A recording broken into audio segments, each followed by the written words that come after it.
The calm before the trenches. Hey guys, tonight we begin with a story that somehow everyone thinks they know, but probably don't. So, dim the lights, settle in, grab a cup of whatever makes you sleepy, and let's slowly wander through the world of early 20th century Europe, where the political scene was kind of like a particularly tense family dinner that just never ended. And yes, eventually everyone would start throwing silverware, but we'll get there, gently. So, picture Europe around, say, 1900. There's this uneasy hum of alliances, secret agreements, and a lot of people wearing fancy uniforms and being slightly pompous, the usual. The big powers, Germany, Austria-Hungary, Britain, France, and Russia, are all just kind of eyeing each other like distant cousins at a wedding who've been told not to talk politics, but of course they do. Now, when we talk about World War I, it's tempting to jump straight to the assassination of Archduke Franz Ferdinand because, well, everyone loves a dramatic trigger event. But the truth is, Europe was already a pressure cooker, and that assassination was just the popcorn hitting the boiling water. So let's rewind a little and look at why everyone was so tense in the first place. Imperial ambitions and secret handshakes. Europe had been at this kind of slow, simmering feud stage for decades. Germany, which only officially became Germany in 1871, had suddenly decided, hey, let's be a major player, and started building up a military like a teenager who just discovered protein shakes. Kaiser Wilhelm II, the man in charge, was, well, let's say he was energetic, a little impulsive, and liked to shake things up, sometimes literally during diplomatic meetings. He had a kind of let's see what happens approach to ruling, which predictably didn't always work out. Meanwhile, Britain was over there with its vast empire, quietly smug, like that friend who's always subtly reminding you that they have 3 vacation homes and you're still figuring out rent. Britain had a navy bigger than anyone else's and was determined to keep it that way. They weren't looking for war per se, but they also weren't about to let anyone else catch up. France had a chip on its shoulder. They'd lost the Franco-Prussian War in 1871, which meant Germany now had a nice little, hello, we took your provinces gift of Alsace-Lorraine. France was not forgetting that, and every now and then they'd sigh dramatically and think, someday, somehow, we'll get it back. Russia, on the other hand, was massive, messy, and always slightly behind schedule in everything. But it had ambitions too. It wanted influence in the Balkans, where various Slavic populations were living under the thumb of the Austro-Hungarian Empire. This was, as you might imagine, a recipe for awkward interactions. Austria-Hungary itself was a bit like a medieval relic that refused to retire. Its ruling class was obsessed with keeping a diverse empire together. Germans, Hungarians, Czechs, Slovaks, Poles, Serbs, Croats, you get the picture. Everyone had an opinion, no one agreed, and the emperor, Franz Joseph, was basically holding it all together with a mix of tradition, stubbornness, and low-grade panic. All of these tensions were wrapped up in what the diplomats of the time liked to call alliances. Germany had Austria-Hungary, Russia had Serbia, France had Russia, Britain mostly just watched, occasionally whispering to France like, you sure about this?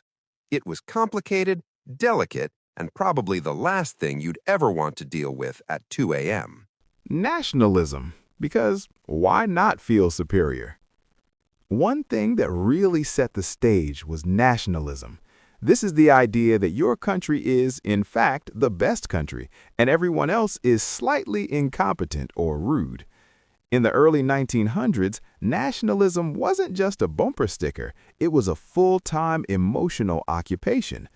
In Germany, nationalism was intense. People were proud of their new empire, their efficient factories, and their military might. They were basically saying, look at us, we are organized, modern, and slightly terrifying.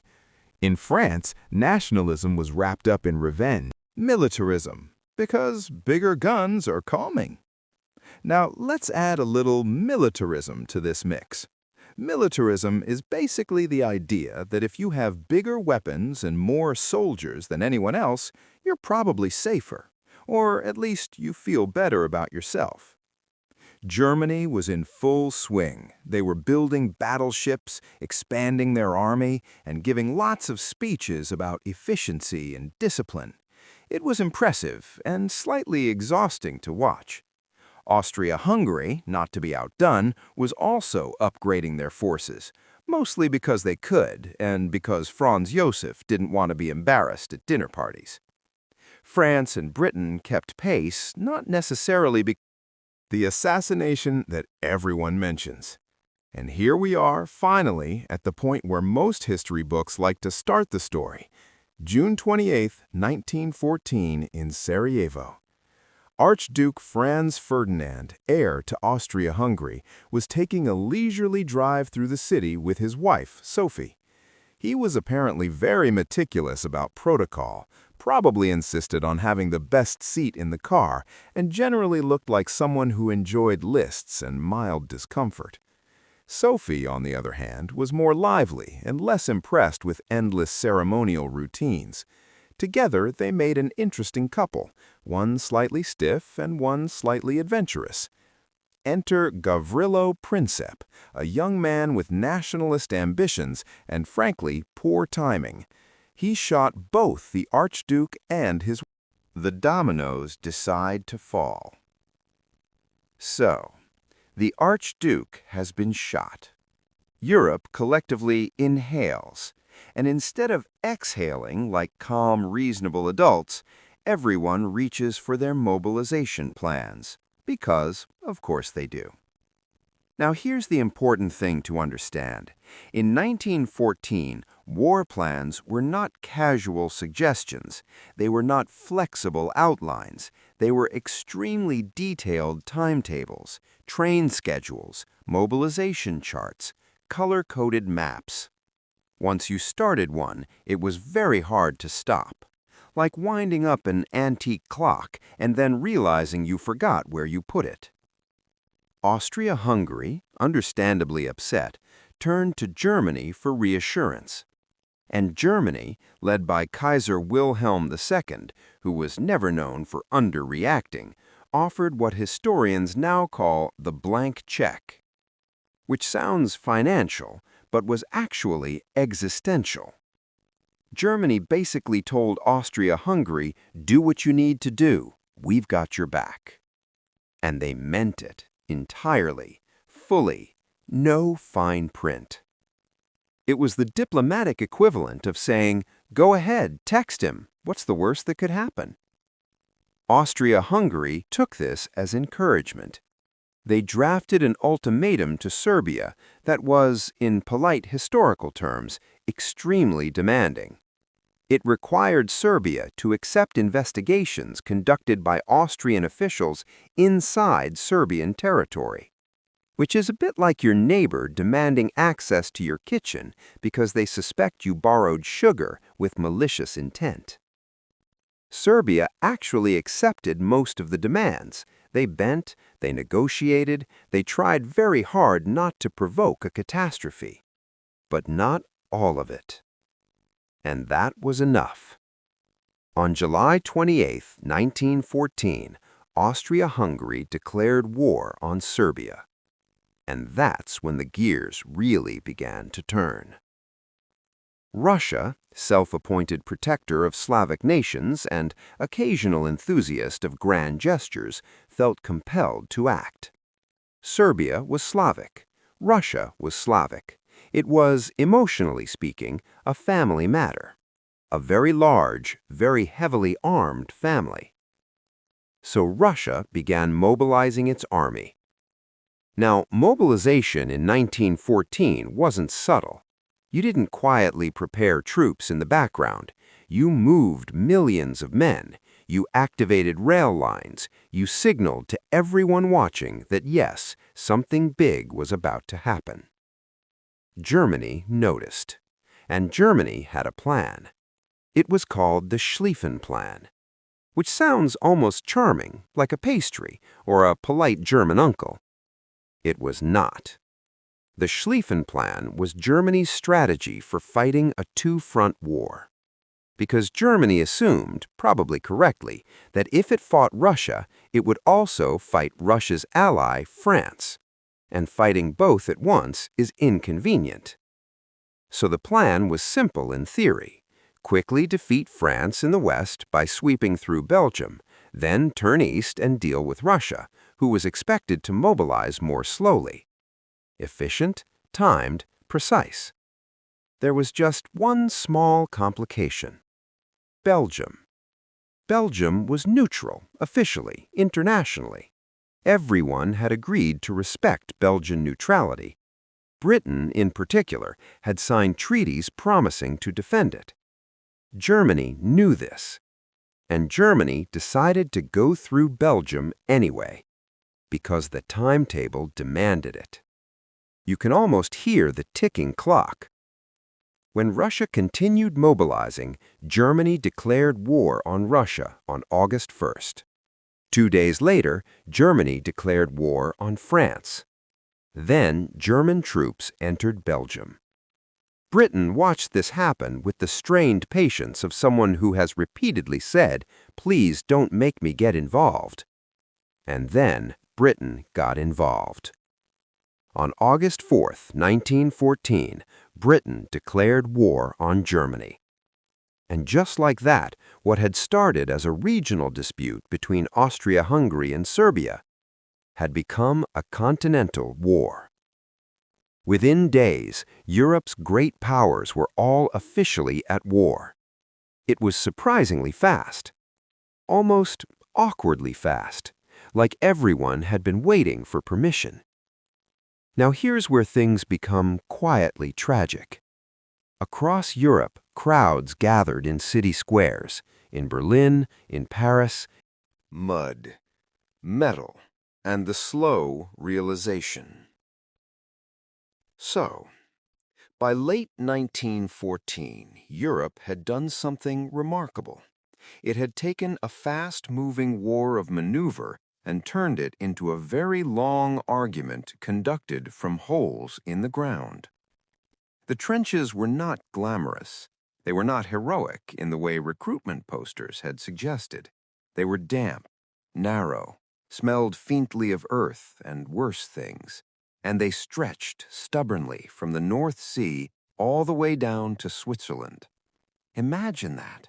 Hundreds of miles of ditches facing each other, watching, waiting.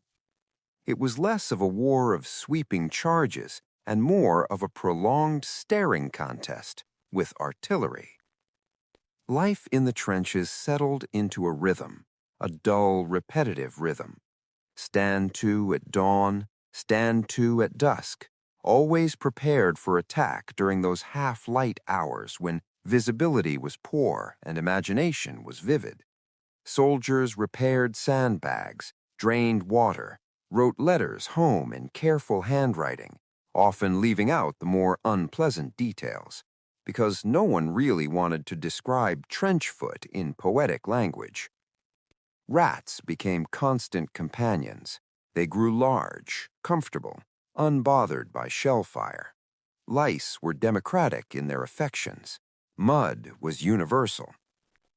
And yet, amid all of this, soldiers adapted. They built makeshift shelves, brewed tea when possible, shared stories, complained about rations. There is something almost heartbreakingly ordinary about it. Even in industrial war, human beings still worry about socks and supper. The front line was only part of the trench system. Behind it were support trenches, communication trenches, a maze of pathways connecting the fragile geometry of defense. And in between the opposing sides lay no man's land, a stretch of torn earth, barbed wire, shell craters filled with rainwater. It looked lunar, quiet most of the time, except when it wasn't. Attacks were announced by whistles. Men would climb ladders and walk into machine gun fire, which in hindsight seems optimistic. but generals still believed in breakthrough. They believed that enough artillery would soften enemy lines, that morale would crack, that one more push would finally tilt the balance. It rarely did. Artillery became the defining sound of the war. Not dramatic charges, not cavalry, but the distant, persistent thud of guns. Shells fell in patterns. Days-long bombardments preceded offensives. The earth shook. Trees vanished. Villages dissolved into brick dust. Soldiers developed what they called shell shock, a term that would later become something far more complex in our understanding. At the time, it was poorly understood. Some thought cowardice. Others suspected nerves strained beyond reason. In truth, the human mind had never quite been designed for industrial-scale noise and fear sustained over months, and so it trembled. In 1915, the war introduced something new, something quietly horrifying: gas. Chlorine gas was first used on large scale by German forces at the Second Battle of Ypres. It drifted across the battlefield in a pale green cloud. At first, soldiers were curious, then uncomfortable, then panicked. Gas masks were developed quickly, awkward rubbery things with glass eye lenses that made everyone look vaguely insect-like. Soldiers learned to carry them at all times. Gas did not usually decide battles. It was unreliable, dependent on wind, but psychologically it shifted something. War was becoming more chemical, more scientific, more detached, and less romantic than even the most cynical observer might have imagined in August 1914. Meanwhile, far from the trenches, governments adjusted, because wars are not only fought at the front, they are sustained at home. Factories transformed, civilian industries retooled for ammunition production. Women entered the workforce in unprecedented numbers, filling roles left vacant by enlisted men. They worked in munitions factories, transport, agriculture. The image of society began to shift. Rationing appeared gradually. Governments borrowed enormous sums of money. War bonds were sold with optimistic posters. Newspapers printed careful narratives of progress. Propaganda became subtle but constant. In Britain, Germany was portrayed as mechanical and ruthless. We'll continue next with how submarine warfare and global entanglements drew new powers into the conflict, and how exhaustion began reshaping politics from within. For now, let the sound of distant artillery fade into something softer.